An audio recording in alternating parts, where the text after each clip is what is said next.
আসসালামু আলাইকুম। বাংলার কণ্ঠে স্বাগত জানাচ্ছি আমি রুমানা।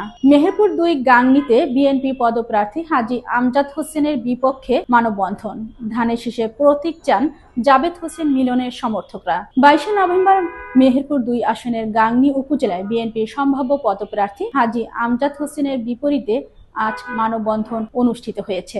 মানববন্ধনে অংশগ্রহণকারীরা দাবি করেন দলের পক্ষে ধানের শীষের প্রতীক যেন জাবেদ হোসেন মিলনের কাছে প্রদান করা হয়। মানববন্ধনে বক্তারা বলেন, এলাকার উন্নয়ন, দলীয় ত্যাগ, যোগ্যতা এবং দীর্ঘদিনের রাজনৈতিক ভূমিকা বিবেচনায় মিলন সাহেবই ধানের শীষের উপযুক্ত প্রার্থী। তাদের অভিযোগ, কিছু বিতর্কিত সিদ্ধান্ত ও সাংগঠনিক দুর্বলতার কারণে হাজী আমজাদ হোসেনকে তারা প্রার্থী হিসেবে চান না। সমর্থকরা বলেন, আসন্ন জাতীয় নির্বাচনে একটি শক্তিশালী প্রতিদ্বন্দ্বিতা গড়ে তুলতে হলে জনগণের কাছে গ্রহণযোগ্য ও পরিচ্ছন্ন নেতৃত্ব প্রয়োজন। সেই জায়গায় জাবেদ হোসেন মিলনের প্রতি তারা আস্থা প্রকাশ করেন। মানববন্ধনে স্থানীয় বিএনপি নেতাকর্মী, তরুণ সমর্থক সহ বিভিন্ন শ্রেণী পেশার মানুষ অংশ নেন। তারা দলীয় উচ্চ পর্যায়ের প্রতি দাবি জানান যাতে দ্রুত প্রার্থী চূড়ান্ত করে ধানের শীষ প্রতীক মিলন সাহেবের কাছে হস্তান্তর করা হয়।